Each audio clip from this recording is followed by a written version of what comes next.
जय हिंद दोस्तों हमारे प्रधानमंत्री नरेंद्र मोदी जी से आज तक जिसने भी पंगा लिया है उसका बुरा वक्त शुरू हो जाता है, चाहे विरोधी देश के अंदर वाले हों या फिर बाहर वाले। हमने देखा है कि जो भी राजनीतिक दल मोदी के पीछे पड़े हैं उन्हें हमेशा मुंह की खानी पड़ी है। ठीक वैसे ही डोनाल्ड ट्रंप एक तरफ तो भारत से दोस्ती की बात करता है, नरेंद्र मोदी को अपना गुड फ्रेंड बोलता है, भारत के प्रधानमंत्री को ग्रेट लीडर बोलता है, लेकिन उसकी कथनी और करनी में हमेशा विरोधाभास होता है। ट्रंप के पहले टर्म के दौरान स्थितियां ठीक ठाक रही थीं, लेकिन जब से ट्रंप अपने दूसरे टर्म में आया है तब से वो लगातार कुछ कुछ ऐसी हरकतें करता आया है जिसने भारत और भारत के लोगों का ईगो हर्ट किया है। उसने आते के साथ ही अवैध प्रवासियों को निकालने का खेल शुरू किया, जिसमें उसने भारतीयों को बेइज्जत करके अपने देश से निकाला। दोस्तों, हालांकि कोई भी देश हो, उसे अवैध रूप से आए लोगों को बाहर करना चाहिए। इसका मैं भी समर्थन करता हूं, क्योंकि इसके भुक्तभोगी तो हम भी हैं। हमारे यहां भी काफी बांग्लादेशी घुसपैठिए आकर बसे हुए हैं, जिन्हें धक्के मारकर जल्द से जल्द निकाले जाने की आवश्यकता है। दोस्तों, ऐसा नहीं है कि ट्रंप के आने के बाद ही इंडियंस को अमेरिका से डिपोर्ट किया गया है।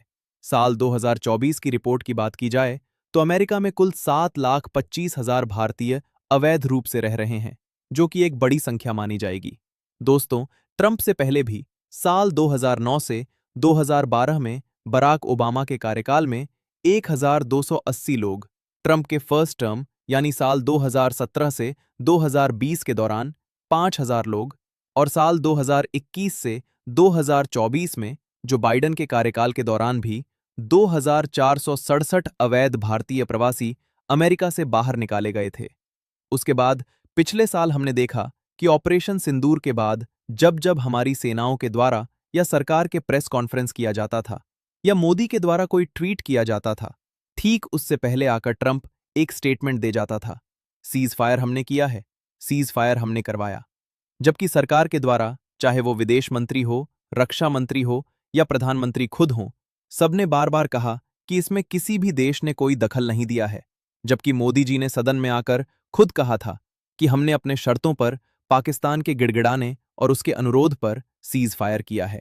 वैसे जब सीज फायर की बात कर ही रहे हैं तो यूएस ईरान के भी सीज फायर की बात होनी चाहिए दोस्तों, लेकिन उससे पहले हमें ऑपरेशन सिंदूर की बात करनी होगी, क्योंकि ऑप सिंदूर का बहुत जल्द 1 साल होने वाला है। दोस्तों, हमारे सामने 3 बड़े वॉर का उदाहरण है।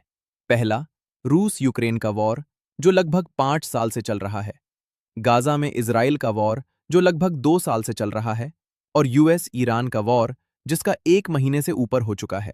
दोस्तों, ऑपरेशन सिंदूर के दौरान हमारे भारतीय सेना ने, चाहे वो इंडियन आर्मी हो, हमारी एयरफोर्स हो, हमारे नेवी के जवान हो, हमारे इंटेलिजेंस के अधिकारी हों, हमारे डिफेंस से जुड़े जितने भी संस्थान हों, सबने मिलकर जो अपनी पराक्रम और युद्ध की कुशलता दिखाई है, वो निश्चित रूप से अद्वितीय है। इसका कोई मुकाबला नहीं है।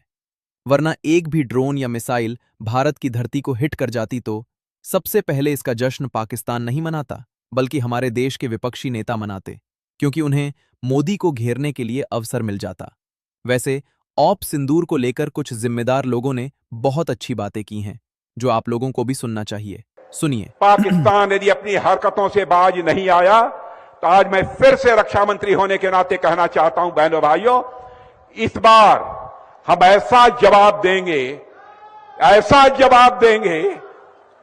कि दुनिया देखती रह जाएगी। बहनों भाइयों, इस बार माफ नहीं किया जाएगा किसी भी सूरत में। यदि किसी प्रकार की नापाक हरकत पाकिस्तान की तरफ से हुई तो हमारे सैनिक उसका मुंहतोड़ जवाब देंगे, जिसे वह कभी भूल नहीं पाएंगे। और मैं एक ही सेंटेंस में कहना चाहता हूं, इस बार जो होगा वह अनप्रेसिडेंटेड एक्शन किया जाएगा हमारी आर्मी के द्वारा। यह भी मैं साफ तौर पर मैं कहना चाहूंगा। जीत जो है वो जमीन पर ही हासिल होगी। तो ये सारे डोमेन में जो भी हम काम कर रहे हैं, वो किसी तरीके से जो हमारी अल्टीमेट जीत है, वो चाहे 71 की जीत हो, चाहे 65 की जीत हो, वो जब तक हम जमीन पर कब्जा नहीं करेंगे वो पाकिस्तान मानेगा नहीं कि हम जीत गए हैं। तो डोमेन सारी जरूरी हैं, हम सारी डोमेन में लड़ाई की तैयारी कर रहे हैं, पर जो आप ग्राउंड पर देख रहे हैं, ये फिर लास्ट, ये मान के चलिए कि सारी डोमेन को मिला करके लास्ट में जो ऑपरेशन होना है वो यही है जो आप देख रहे हैं। पाकिस्तान को सोचना पड़े कि उसे इतिहास में, भूगोल में रहना है कि नहीं रहना है। अगर उसे भूगोल में अपनी जगह बनानी है तो उसके लिए उसे जो स्टेट स्पॉन्सर टेररिज्म जिसको हम बोलते हैं, यानी कि उसका देश जो टेररिज्म को स्पॉन्सर कर रहा है उसे रोकना पड़ेगा। तो आप अपनी पूरी तैयारी करके रखिए, और अगर परवरदिगार चाहेंगे, भगवान चाहेंगे, वाहेगुरु चाहेंगे तो बहुत जल्दी ही आपको मौका मिलेगा। उसके लिए ऑल द बेस्ट। जय हिंद।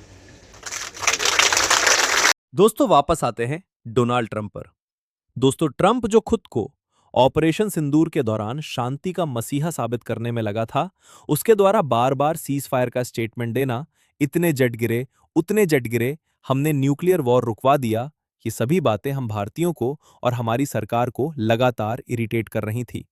ऊपर से हमारे देश के कुछ चुतिया नेता लोग ट्रंप के बयान को लेकर बिल्कुल असंवेदनशील तरीके से सरकार और देश को कमजोर करने में लगे थे। दोस्तों वैसे अब ट्रंप को ईरान वॉर में समझ आ गया होगा कि जेट कैसे गिरता है, सीज फायर कैसे होता है।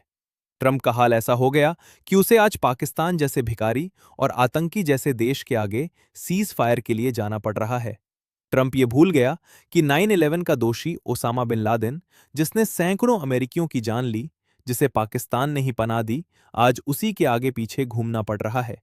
दोस्तों डोनाल्ड ट्रंप ने भारत को रूस से तेल ना लेने और यूक्रेन का फेवर करने के लिए कहा, लेकिन भारत ने रूस से तेल का इंपोर्ट लगातार जारी रखकर इसका जवाब दिया और ट्रंप द्वारा लगाए हर टैरिफ की धज्जियां उड़ाकर रख दी। और तो और भिखारी पाकिस्तान की तरह सीज फायर का क्रेडिट भी नहीं दिया। क्रेडिट आखिर दे भी क्यों? इससे चिढ़कर डोनाल्ड ट्रंप ने भारत के ऊपर और भी टैरिफ भी लगाए। इसने अपने दूसरे कार्यकाल के दौरान हर वो काम किया जो भारत को हर प्रकार से डिस्टर्ब करे। दोस्तों आप लोगों को क्या लगता है? क्या ये सब मोदी से पंगे लेने का नतीजा है? क्या सो कॉल्ड सुपर पावर पनौती पाकिस्तान को मीडिएटर, दलाल बनाकर सीज फायर कराने में सक्सेस हो पाएगा, या ईरान उसे अभी और जलील करेगा? आप क्या सोचते हैं इस बारे में? आप अपनी राय कमेंट में जरूर बताएं। दोस्तों मिलते हैं फिर किसी और टॉपिक के साथ। धन्यवाद। जय श्री राम।